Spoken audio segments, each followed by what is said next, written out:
यानी वालिद और बेटी दोनों को पेट्रोल की कीमतें बढ़ने का सदमा खाया चले जा रहा है कि मरियम साहिबा ने एक तीर से दो शिकार करने की कोशिश की कि ओगरा ने हमें कहा और हमने कीमतें बढ़ा दी। जैसे कि अमेरिका ने इन्हें इमरान खान की हुकूमत के खिलाफ साजिश करने का कहा, इन्होंने साजिश कर दी। आज बोल ने जिस तरह हक और सच का साथ दिया है तो अवाम ने भी वो पजराई दी है कि डॉक्टर साहिबा आप भी जिस तरह दलेरी के साथ, बहादुरी के साथ, बेखौफ होकर हक और सच का साथ दे रही हैं, ये यकीनन तारीख में लिखा जाएगा।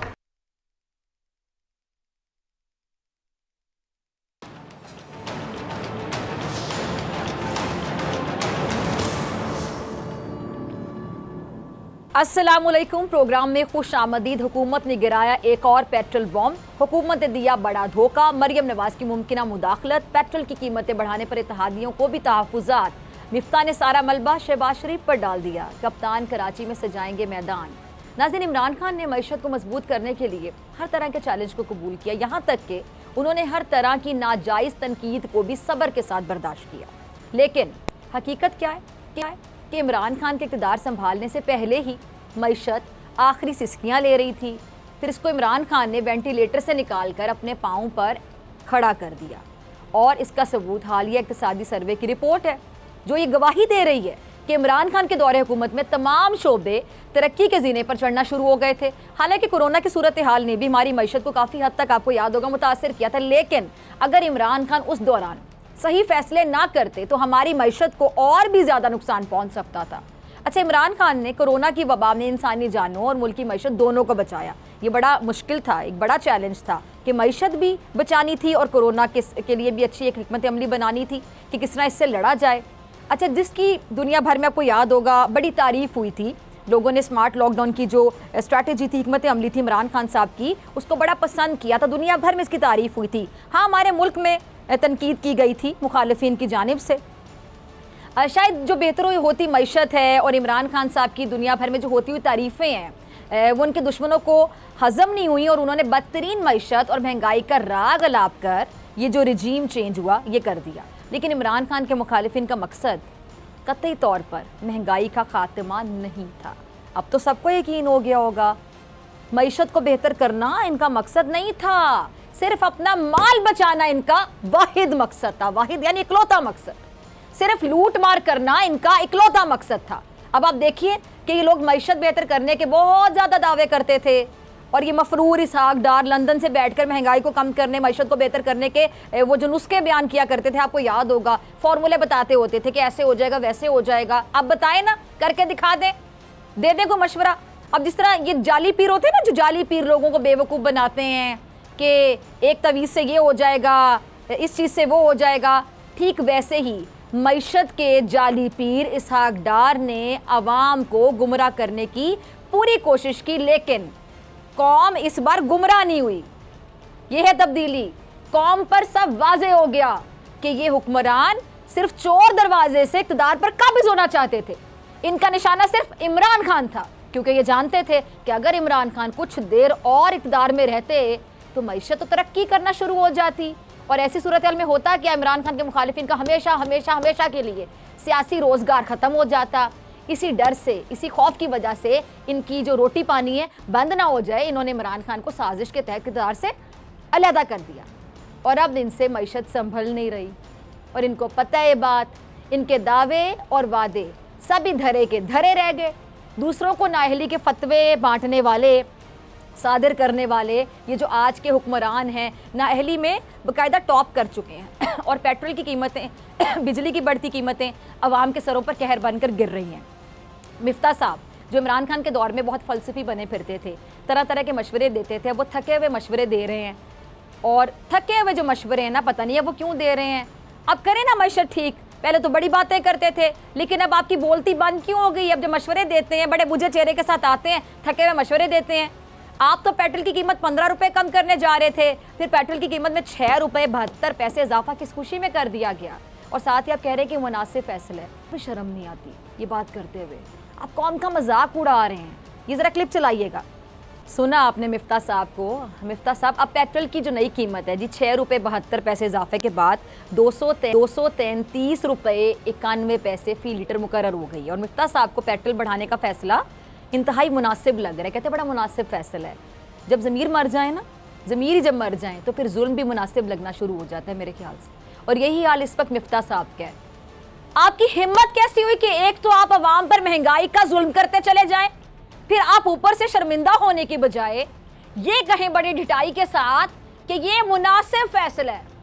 और अगर यही कीमत बढ़ाने का फैसला ज़रा सोचें इमरान खान के दौर में होता नाजरीन, तो क्या होता? वो फैसला इंतहाई गलत होता, इंतहाई नाजायज़ फैसला होता, इंतहाई नामुनासिब फैसला होता, नाजायज़ फैसला होता। ये दोहरे मयार इनके आखिर कब तक चलेंगे? अच्छा, अब मिफ्ता साहब ओगरा के सामने अपनी बेबसी दिखाकर खुद को बरीजुमा करने की कोशिश कर रहे हैं। यानी मिफ्ता साहब अनजान बन रहे हैं कि ओगरा ने हमें कहा और हमने कीमतें बढ़ा दी। जैसे कि अमेरिका ने इन्हें इमरान खान की हुकूमत के खिलाफ साजिश करने का कहा, इन्होंने साजिश कर दी। अगर ये बात है तो फिर मेरे हिसाब से ज़रा सुनिएगा, अब मेरे हिसाब से ये शायद दूध पीते बच्चे हैं कि इन्हें हर कोई उंगली पकड़कर अपनी मर्जी से जहाँ कब ले जाएगा ये वहाँ चले जाएंगे। ऐसा ही मिफ्ता साहब मेरे ख्याल से आप ध्यान से, कहीं ऐसा ना हो कि कोई आपको अगवा करके ले जाए। अगर आपको कोई कुएं में छलांग लगाने का कहेगा तो क्या आप कुएं में छलांग लगा देंगे? वैसे मेरे ख्याल से आप कुएं में क्यों छलांग लगाएंगे? महंगाई के कुएं में धकेलने के लिए आप लोगों को अवाम मिले हुए बेचारे, उनको इसमें धक्का देंगे, उनकी छलांगें लगती रहेंगी। अच्छा, मिफ्ता साहब ने एक और अजीबोगरीब सी बात की, ज़रा सुनिएगा, आप भी परेशान हो जाएंगे नाजरीन जितने लोग इस टाइम पे देख रहे हैं प्रोग्राम। मिफ्ता साहब फरमाते हैं कि जी कीमतों का जो इन्हिसार है ना ऑटोमेटिक होता है। ऑटोमेटिक, सही सुना आपने, कह रहे कीमतों का इन्हिसार ऑटोमेटिक होता है। अब ज़रा चेक करें इनकी बातें। आपने ऑटोमेटिक गाड़ी के बारे में सुना होगा, ऑटोमेटिक गाड़ी होती है, ऑटोमेटिक ट्रांसमिशन है, मैनुअल ट्रांसमिशन, ये ऑटोमेटिक वॉच होती है, आपको उसका भी पता होगा। लेकिन ये पहली बार आप भी सुन रहे होंगे मेरी तरह की कीमतें भी ऑटोमेटिक मोड पे लगी होती हैं जो खुद ब खुद बढ़ना शुरू हो जाती हैं। हैरानकुन बातें करते हैं, हैरत अंगेज़ बातें कर देते हैं, पता नहीं कैसे कर देते हैं। अच्छा, डॉलर नीचे आ रहा है, रुपए की कदर मुस्तहकम हो रही है, फिर भी महंगाई कम नहीं हो रही है। अब पेट्रोल कम होने की बजाय मज़ीद बढ़ गया है। अब ऐसे में तो यही महसूस होता है ना कि 2 नंबर तरीके से हुकूमत मईशत को मुस्तहकम करने की कोशिश कर रही है, क्योंकि वैसे भी ये लोग 2 नंबरी करने में तो काफ़ी महारत रखते हैं। अब मेरे ख्याल से जो पेट्रोल की कीमत है उसमें इजाफे से मुतालिक गलत फैसले रात की तारीकियों में ही होने चाहिए ताकि हुकूमती वज़रा को मुँह छुपाने में आसानी हो सके। अच्छा, मिफ्ता इस्माइल शहबाज शरीफ पर भी सारा मलबा बड़ा स्मार्टली गिरा रहे हैं, शहबाज शरीफ पर तंज के तीर चला रहे हैं। क्या कह रहे हैं कि शहबाज शरीफ ने शफकत फरमाकर पेट्रोल की कीमतें बढ़ाने की मंजूरी दी है। अब आपने मिफ्ता साहब के लफ्ज़ पे गौर किया कि शहबाज शरीफ ने शफकत फरमाई। शफकत, शायद मिफ्ता साहब ने शहबाज शरीफ साहब पर अपने गुस्से का इजहार किया है। मिफ्ता साहब मेरे ख्याल से सोचते होंगे कि कीमतें बढ़ाने की मंजूरी दें शहबाज शरीफ, और जो जहाँ की गालियाँ हैं वो इनको पड़ती हैं, इनके हिस्से में आती हैं। इसलिए मिफ्ता साहब ने मौका देखते हुए शहबाज शरीफ से बदला ले लिया और बड़े मीठे मीठे अंदाज में अपने ही वज़ीर आज़म क्लास कर गए। अच्छा, मरियम साहिबा पेट्रोल की कीमतें बढ़ने पर खुश नहीं हैं। वो क्यों खुश नहीं है इस पर बात करते, लेकिन पहले ज़रा उनका वो क्लिप तो चलाइएगा जिसमें इमरान खान साहब की हुकूमत को पेट्रोल की कीमतें बढ़ने पर खुलकर तनकीद का निशाना बनाती थी मरियम साहिबा। चलाइएगा ज़रा पुराना क्लिप। सुना आपने मरियम साहिबा को, ये कैसी बड़ी बड़ी बातें किया करती थी और आज सब कुछ इनके अपने सामने आ गया है। अब ये कीमतें बढ़ने पर नाटक कर रही हैं, ऐसा दिखावा कर रही हैं कि जैसे इन्हें आवाम की बड़ी फिक्र है। ट्वीट करते हुए लिखती हैं कि मैं आवाम के साथ खड़ी हूँ, इस फैसले की तायीद नहीं कर सकती हूँ। अच्छा, मरियम साहिबा एक और ट्वीट करती हैं जिसमें वो लिखती हैं कि मियां नवाज शरीफ ने पेट्रोल मसनूआत महंगी करने के फैसले की सख्त मुखालिफत की, यहाँ तक कह दिया कि मैं मज़ीद 1 पैसे का बोझ अवाम पर नहीं डाल सकता और अगर हुकूमत की कोई मजबूरी है तो मैं इस फैसले में शामिल ही नहीं हूँ। और फिर वो मीटिंग छोड़कर चले गए। यानी वालिद और बेटी दोनों को पेट्रोल की कीमतें बढ़ने का सदमा खाया चले जा रहा है। अब मरियम नवाज़ की अपनी ही हुकूमत के खिलाफ बयान से 2 बातें निकलती हैं, ज़रा गौर कीजिए। पहली बात क्या कि मरियम साहिबा ने एक तीर से 2 शिकार करने की कोशिश की। एक, इन्होंने अपने चचा को नीचा दिखाने की कोशिश की, और दूसरी बात क्या है जो मुमकिन भी हो सकती है वो ये है कि जैसा कि मरियम नवाज़ ने ट्विटर पर पहले ताजरों पर लगने वाले टैक्स को वापस लेने का हुक्म मिफ्ता को दिया था, ठीक वैसे ही वो पेट्रोल की कीमतें वापस लेने या पेट्रोल को मज़ीद कम करने का हुक्मनामा बज़रिया ट्विटर पर फिर से मिफ्ता साहब के लिए जारी कर सकती हैं। और अगर ऐसा होता है तो फिर ये साबित हो जाएगा कि मुत्तहिदा हुकूमत ने कीमतें बढ़ाने का सिर्फ ड्रामा किया। अच्छा, वैसे जरदारी साहब भी पेट्रोल की जो कीमतें बढ़ाने पर खुश नहीं है, बल्कि उन्होंने अपने तहफ़्फ़ुज़ात का इजहार भी किया है। जरदारी साहब ने क्या फरमाया है, उन्होंने अपने बयान में पेट्रोलियम मसनूआत की कीमत में इजाफे पर तशवीश का इजहार किया है और कहते हैं जरदारी साहब के इस तरह के फैसलों पर मुशावरत ज़रूर होनी चाहिए। हम सब इस हुकूमत में अवाम को रिलीफ देने आए हैं, अवाम को रिलीफ देना हमारी अवलीन तरजीह होनी चाहिए। अच्छा, जरदारी साहब ने जल्द शहबाज शरीफ से मुलाकात का इंदिया देते हुए कहा है कि उनसे मुलाकात के दौरान मुआशी टीम के बारे में बात होगी। यानी अब साफ नज़र आ रहा है, साफ वाज़ेह हो रहा है कि कीमतों को बढ़ाते वक्त शहबाज शरीफ ने अपनी इत्तेहादी जमातों को एतमाद में नहीं लिया और उस पर जरदारी साहब को तहफ़्फ़ुज़ात हो गए और इत्तेहादी मिफ्ता से भी खुश नज़र नहीं आ रहे, जिसका सीधा सीधा सबूत ये है कि काबीना के इजलास में भी मिफ्ता साहब को सख्त तरीन सवालों का सामना करना पड़ा। अब मुत्तहिदा हुकूमत के हाथों मईशत लग गई और ये मईशत का जनाजा निकालने पर तुले हुए हैं। लेकिन एहसन इकबाल साहब, सब अच्छा है कर राग लाप रहे हैं, बड़े मुतमईन हुए बैठे हैं। देखिएगा, सुनिएगा। जी सुना आपने एहसन इकबाल साहब को, वो पिछली हुकूमत पर तंज करने से बाज नहीं आ रहे। हालांकि बात इनको भी पता है कि इन्होंने किस तरह से पहले भी मुल्की मईशत को तबाह किया और एक बार फिर इन लोगों ने मईशत को तबाह करने का ठेका उठा लिया। इनको ये अंदाज़ा हो चुका है कि इन लोगों ने जिस तरह ये हुकूमत बनाई और जिस तरह से ये मईशत का सत्यानाश कर रहे हैं, इन सब वजूहात को देखते हुए अवाम इन्हें आइंदा इंतखाबात में मुँह नहीं लगाएगी। इसलिए अब नून लीग की सफ़ों में से ये आवाज़ें आ रही हैं कि नवाज़ शरीफ को जितना जल्द हो सके पाकिस्तान वापस आ जाना चाहिए ताकि वो मामलात को बेहतर कर सकें। अच्छा, नवाज़ शरीफ की वापसी के हवाले से मुख्तलिफ़ ख़बरें सामने आ रही हैं और एक और ख़बर इस हवाले से सामने आई है, ज़रा सुनिएगा। ख़बर है कि जी नवाज़ शरीफ साहब की आइंदा माह सितंबर या फिर अक्टूबर में वतन वापसी का इम्कान है और नवाज़ शरीफ की वापसी के हवाले से मुस्लिम लीग नून की आला क़यादत ने चारों सूबों की क़यादत को तैयारियों की हिदायत जारी कर दी है। नवाज़ शरीफ लंदन से लाहौर पहुंचने की बजाय, ज़रा सुनिएगा, नवाज़ शरीफ लंदन से लाहौर पहुंचने की बजाय किसी और शहर में लैंड कर सकते हैं और नवाज़ शरीफ की वतन वापसी के लिए कराची, कोयटा, पेशावर और इस्लामाबाद के नाम ज़ेर गौर हैं। और इस हवाले से पार्टी के ज़्यादातर अहम रहनुमाओं ने नवाज़ शरीफ को कराची या इस्लामाबाद उतरने का मशवरा दिया है। नवाज़ शरीफ की वापसी से पहले कानूनी मामलात निपटाने के लिए पार्टी के आईनी और कानूनी माहिरीन से भी राय मांगी जाएगी। अच्छा, नवाज़ शरीफ के वतन पहुँचने से पहले अदालती मामलात हल करने के लिए पटिशन्स दायर करने पर भी गौर हो सकता है और कानूनी मामलात हल होने पर नवाज़ शरीफ को एयरपोर्ट से बड़ी रैली की सूरत में लाहौर या इस्लामाबाद में उनकी रिहाइश गाह पहुँचाया जाएगा। और वतन वापस कब आना है, इस हवाले से हतमी तारीख का फैसला नवाज़ शरीफ पार्टी रहनुमाओं से मुशावरत के बाद करेंगे। मतलब शरीफ भी पहले अपना सोच रहे हैं कि वो अपने आने के तमाम रास्ते साफ़ कर सकें। अब इतनी देर में आवाम महंगाई से बेहाल होते चले जाएं, इन्हें कोई परवाह नहीं है। अच्छा, हमाद अजहर कुछ कह रहे हैं, ज़रा उनका क्लिप चलाइएगा। जिस सुना आपने हमाद अजहर को, कह रहे हैं कि जिस हुकूमत ने मुल्की मईशत को तबाह करके रख दिया, इन्होंने पेट्रोल की कीमतों में इजाफा करके अवाम पर बोझ डाल है। अच्छा नाज़रीन, हमाद अजहर नए इंतखाबात की बात कर रहे थे और कह रहे थे कि ये फैसला अवाम को करने देना चाहिए कि वो किसको मुंतखब करते हैं। लेकिन मुत्तहिदा हुकूमत नए इलेक्शन से भाग रही है, लेकिन इमरान खान उन्हें किसी सूरत भागने नहीं देना चाहते, इसलिए वो अब ज़िमनी इंतखाब में अपने मुखालिफिन का मुकाबला करके उन्हें नए इलेक्शन दूर करना चाहते हैं। इमरान खान कराची NA 237 से इलेक्शन लड़ने जा रहे हैं और उनके कागजात नामजदगी भी मंजूर कर लिए गए हैं। अच्छा, इमरान इस्माइल इस हवाले से कुछ कह रहे हैं, ज़रा देखिएगा।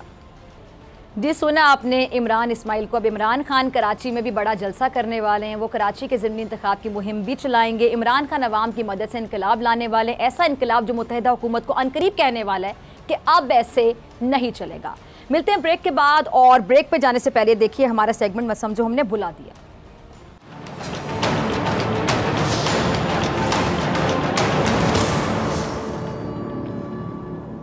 वेलकम बैक नाज़रीन। तहरीक इंसाफ नए इलेक्शन के लिए हुकूमत पर दबाव डालने के लिए तैयार, आवाम का महंगाई से बुरा हाल, एक और हुकूमती पेट्रोल बॉम्ब, नवाज शरीफ की वापसी का ऊँट किस करवट बैठेगा, इस सब पे बात करने के लिए मेरे साथ मौजूद मेहमान मौजूद हैं। साबिक डिप्टी स्पीकर कौमी असम्बली और तहरीक इंसाफ के सीनियर रहनुमा कासिम सूरी साहब। बहुत शुक्रिया कासिम सूरी साहब वक्त देने के लिए।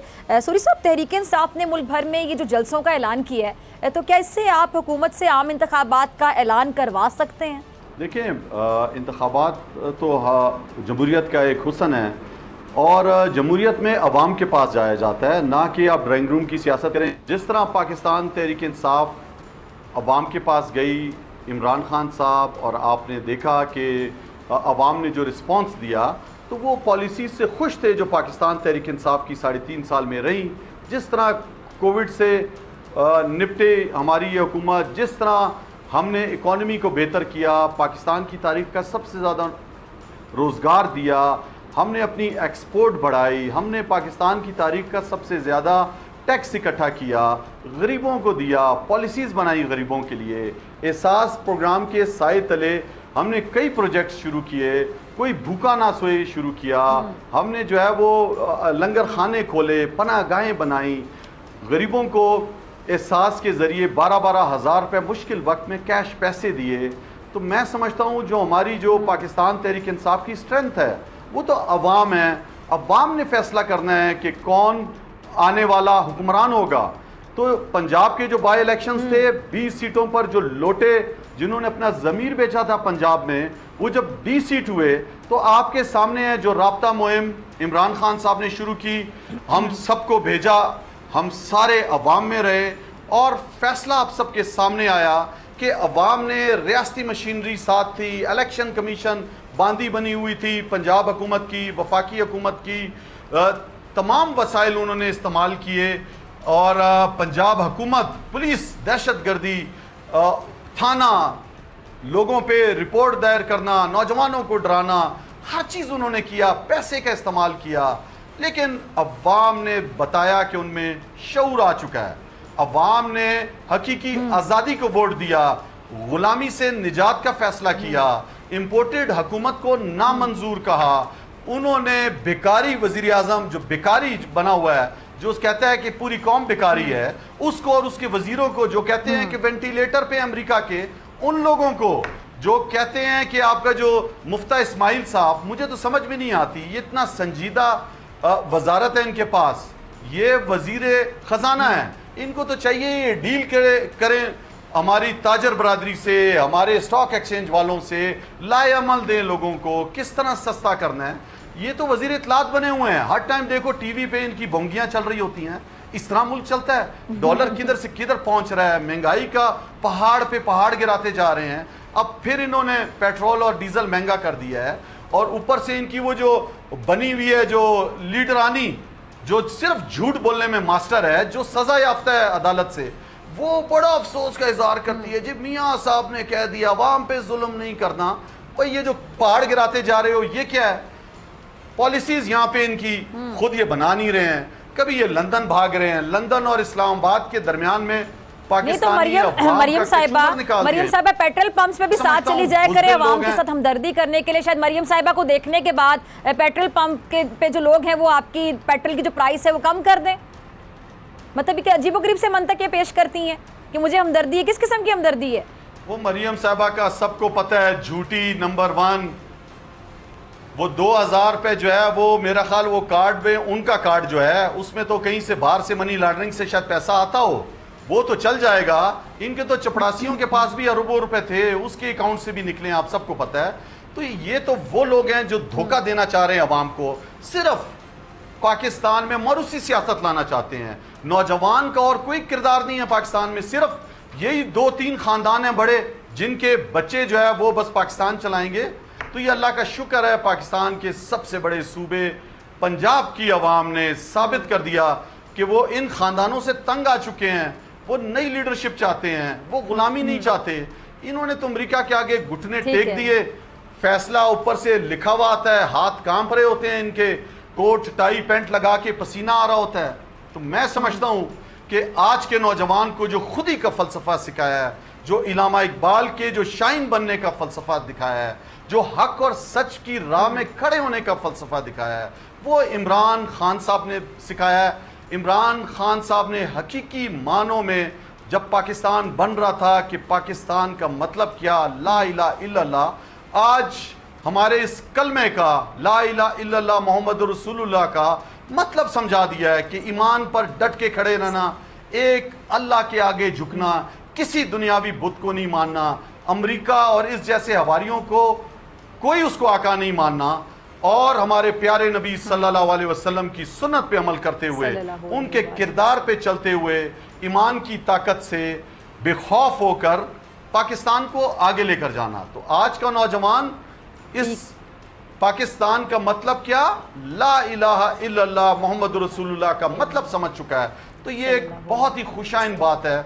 आपने देखा लाहौर में जिस तरीके से अवाम निकली 13 अगस्त की रात को, फिर जश्न साथ मनाया, और एक तरफ हुक्मरान कैसे जश्न मना रहे थे, वो सारे मिलकर वो क्या बेहूदगी कर रहे थे, वो भी अवाम ने देख लिया। जो इस्लाम का नाम लेते थे, जो बड़े बड़े दावे करते थे, और हमारी जमात वैसे हाँ सूरी साहब, उसका मकसद क्या था? ये जो नाच गाना हो रहा था, डांसर्स को बुलाया गया था, ये कौन सी सकाफत थी? ये क्या बताना चाह रहे थे? इसका मकसद क्या था? ये क्या पैगाम देना चाह रहे थे डांसर्स को बुला के, इस तरह का नाच गाना दिखा के? क्योंकि आप लोगों के जलसों के हवाले से तो मुझे याद है मौलाना साहब बड़ा खुलकर तनकीद करते थे, मुझे का लफ्ज़ इस्तेमाल किया जाता था। अब ये मौलाना साहब अपने हवाले से, जब अपना भी नाम सामने, उनके साहिबजादे भी वहाँ पे मौजूद थे, वज़ीर आज़म की सरबराही में मुत्तहिदा हुकूमत के लोग आराम से वो मुजरा देख रहे थे, वो डांस देख रहे थे, सॉरी टू से लफ्ज़ बोलना पड़ रहा है, तो अब ये अपने हवाले से क्या फतवा जारी करेंगे मौलाना साहब? अब ये इनका कॉन्सेप्ट चेंज हो गया होगा, इनके आइडियाज चेंज हो गए होंगे, विजन ब्रॉड हो गया होगा इस चीज को लेके। देखें, ये तो उस वो सारे पाकिस्तान को इनके किरदार का पता है, पस्त किरदार के मालिक है। पनामा लीक्स में साबित हो गया था, लिखा हुआ है कि किस तरह अमेरिका की जो है वो पीछे पड़े रहे कि किसी तरह मुझे बना दो, मैं सबसे ज़्यादा तुम्हारा जो है वो गुलामी कबूल करूंगा, तुम्हारे इशारों पे चलूंगा। तो ये तो वो सॉफ्ट इमेज पाकिस्तान का गंदा, जो हमारा कल्चर ही नहीं है, जो हमारी सकाफत ही नहीं है, जो हमारा दीन नहीं सिखाता, वो सारे बैठ के तमाशा देख रहे थे। और मुझे अफसोस हो रहा था कि ये वो गुलाम क्राइम मिनिस्टर बूट पालिशिया और उसकी टीम, ये टीम है, ये पाकिस्तान की नुमाइंदगी कर रही है। ये इस तरह जश्न मनाए जाते हैं। एक तरफ आप देखो कि अवाम के साथ खड़े होकर तराना पड़ रहा है पूरी कौम दुआ मांग रही है शोदा के लिए, पूरी कौम पाकिस्तान के लिए दुआ मांग रही है, ला इलाहा इल्लल्लाह मोहम्मद रसूलुल्लाह का मकसद समझ रही है। और एक तरफ हवारी पीडीएम के वो गुलाम जो सिर्फ और सिर्फ जिनको अपनी पेट की आग बुझाने की फिक्र है, पाकिस्तानी अवाम के चूल्हे बुझ रहे हैं लेकिन इनके पेट की आग नहीं बुझ रही। वो सारे गुलाम, सारी कौम ने देख लिए कि ये जो सियासत थे मुखालफत में, जब गुलामी करनी होती है, आका के आगे जी हजूरी करनी होती है, तो सारे एक हो जाते हैं। आज ये सब जमातें भी अगर जलसा करें, मैं आपको यकीन दिलाता हूं, इमरान खान के साथ आज अवाम खड़ी है, उसे पता है कि ये हक और सच के रास्ते पे है। ये बेखौफ एक अल्लाह ने लीडर दिया है पाकिस्तान को, जो पाकिस्तान को मकसद की तरफ लेकर जा रहा है, जिस मकसद के लिए मुल्क बना और हमेशा के लिए गुलामी से आजाद कराने के लिए निकले हुए, अपने बच्चों के लिए नहीं। एक सवाल उठाया जा रहा है कि अगर मसला आम इंतखाबात हैं तो फिर आप पंजाब और केपीके की जो असम्बली है तहलील क्यों नहीं कर देते? आम इंतखाबात वैसे ही हो जाएंगे। असम्बलियां भी तहलील होंगी वक्त आने पर। अब जो है फैसला इमरान खान ने करना है। ये जो 25 किलोमीटर का जो क्राइम मिनिस्टर और इसकी काबीना है, इनके हाथ में भी कुछ नहीं है। ये सिर्फ झूठ का प्रोपेगेंडा डेली कर रहे हैं, ये जुल्म कर रहे हैं, आज़ादी सहाफत पे कतन लगाया हुआ इन्होंने। आज ये टीवी चैनल्स बंद करने जा रहे हैं। आज जो हक और सच की बात नहीं सुन सकते, आज मीडिया के जो हमारे एंकर्स थे उन पे जुल्म किया जा रहा है। आज वो बेचारे पाकिस्तान छोड़ने पे मजबूर हो रहे हैं। वो लोग जो मुहिब्बे वतन पाकिस्तानी हैं, जो पाकिस्तान के सियाचिन के मोर्चों तक गए जवानों के साथ, वो एंकर्स जो मुस्बत चेहरा हैं, जो हक और सच बता रहे हैं, जो बता रहे हैं कि ये रजीम चोरों का टोला है, खुद वक्त के जो है रियासती इदारे इनको देते रहे सबूत, वो बता रहे हैं आप सबके सामने।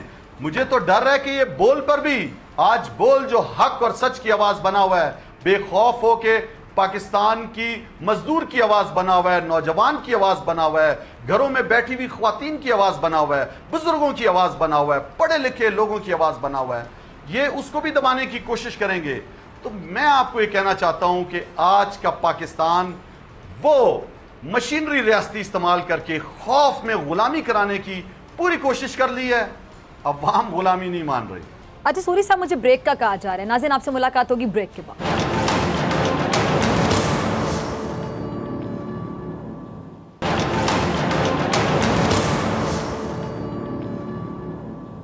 ब्रेक के बाद खुश आमदीद कासिम सूरी साहब मेरे साथ मौजूद हैं। सूरी साहब आपकी तरफ आना चाहूँगी। अच्छा सूरी साहब, इमरान खान साहब की जो हकीकी आज़ादी की जिद्दोजहद है उसे बोल न्यूज़ ने बराह रास्त दिखाया और बोल न्यूज़ को आवाम की तरफ से बहुत पजीराई हासिल हुई। सोशल मीडिया पे भी बोल की कवरेज के चर्चे रहे और आवाम के घरों में भी सिर्फ बोल न्यूज़ ही देखा गया। तो बोल ने तमाम रिकॉर्ड तोड़ दिए, सोशल मीडिया पर भी नंबर 1 साबित हुआ, मेन स्ट्रीम मीडिया पर भी। तो आप बोल की कवरेज को कैसा देखते हैं? देखें, आज का नौजवान जो है वो बाशऊर हो चुके हैं, हमारी ख्वातीन भी। 14 करोड़ स्मार्ट मोबाइल फ़ोन्स हैं आज पाकिस्तानियों के पास, 22 करोड़ आबादी में से। आज वो टीवी चैनल देखते हैं जो सच बोल रहे होते हैं, जो डरे हुए नहीं हैं, जिन्होंने पैसे नहीं लिए हुए, जिनके एंकर बिके हुए नहीं हैं। आज बोल ने जिस तरह हक और सच का साथ दिया है तो अवाम ने भी वो पजराई दी है। अवाम सबसे ज़्यादा रेटिंग में आज वो जो चैनल जो बड़े बड़े नाम अपने आप को साबित करते थे, जो बड़ा अपने आप को प्रमोट वो करते थे, ब्लैकमेलिंग करते थे, आज उनकी आप रैंकिंग देख लो व्यूवरशिप की, और आपके चैनल की जो हक और सच का साथ दे रहे हैं आप उनकी देख लो। तो मैं समझता हूं कि डॉक्टर साहिबा आप भी जिस तरह दलेरी के साथ, बहादुरी के साथ, बेखौफ होकर हक और सच का साथ दे रही हैं, ये यकीनन तारीख में लिखा जाएगा। आपका नाम भी और वो तमाम साफ़ी जो आज सच के साथ खड़े हैं, आप यकीन करें कौमी हीरो हैं वो, लोग उनको सुनना चाहते हैं, उनकी बात पर यकीन करते हैं। और एक तरफ वो लोग जो बिके हुए हैं, जो इन चोरों की तारीफें कर रहे हैं, उन पे मीम्स बन रही हैं। आप देखें ज़रा, सोशल मीडिया आज़ाद है, उसको भी पाबंदी लगाना चाहते हैं। ये कुछ भी नहीं कर सकेंगे, ये बुज़दिल हैं, ये डरपोक हैं, ये FIR काट सकते हैं। ये सिर्फ FIR काट के, पकड़ के, बदमाशी करके, इनकी सियासत ही डॉक्टर साहबा थाने और कचहरी की सियासत रही है, ये यही कर सकते हैं। अवाम अब इससे नहीं कर रही इन चीजों से। अवाम पे खौफ है तो कितनी FIR काटेंगे, यही करेंगे क्या ये? अच्छा, इमरान खान साहब का जो 9 हलकों से इलेक्शन लो, इससे क्या एक्सपेक्टेशंस है? क्योंकि खान साहब तो वैसे ही इस्तीफा दे देंगे। सूरी साहब, खान साहब तो वैसे इस्तीफा दे देंगे, फिर ज़िमनी इंतखाब होंगे, ये क्या होगा आगे? इनको पता तो चले ये जो झूठ जी। देखिए, पहली बात तो ये है कि मैं खुद जब एक्टिंग स्पीकर था तो मैंने तो 126 मेरे 125 लोगों के, मैंने तो बल्कि 127 तकरीबन मैंने खुद इस्तीफे मंजूर किए। ये कैसे आके उस इस्तीफों को जो है ना मंजूर करते हैं और उसके बाद फिर अपनी मर्जी के 11-11 करके जी हम इस्तीफे लेंगे? ये कौन सी चाल है? बुखलाहट है। अभी 11 का किया, 9 पे तो सामने पाकिस्तान का क्या, पूरी मुसलमान उम्मा का मकबूल तरीन लीडर, बेखौफ लीडर, ना झुकने वाला ना बिकने वाला, वो खड़ा हो गया।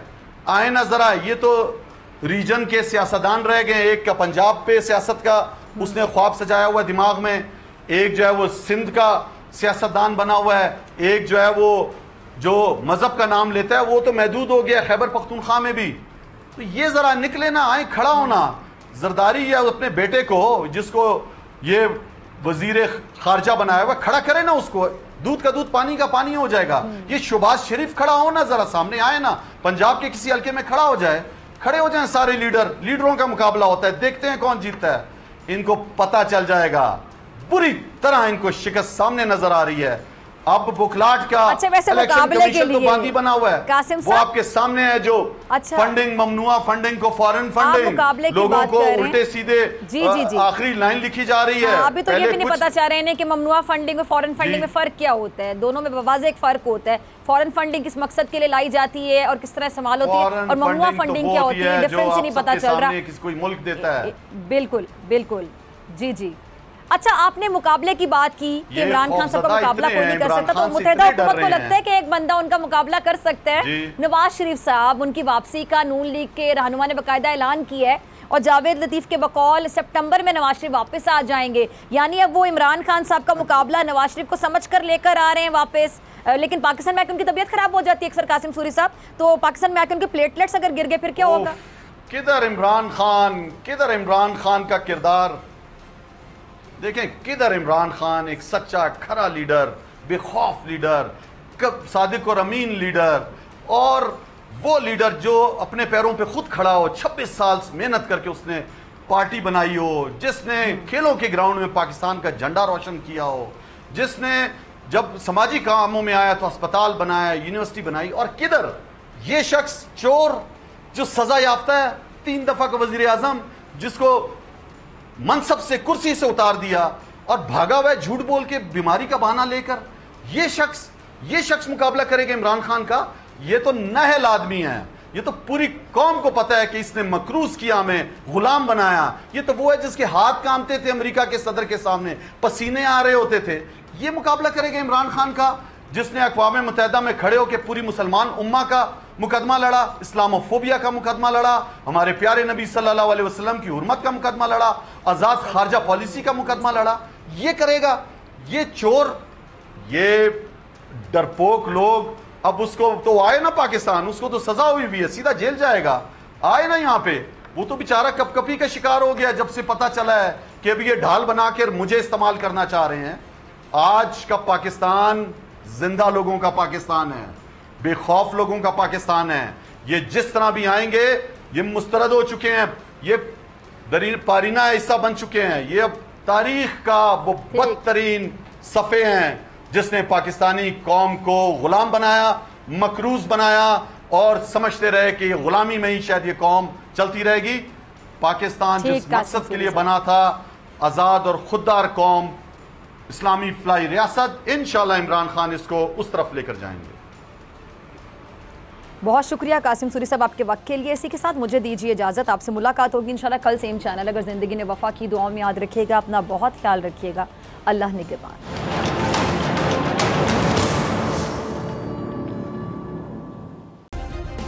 सब्सक्राइब करें और बेल दबाएं ताकि कोई खबर रह न जाए।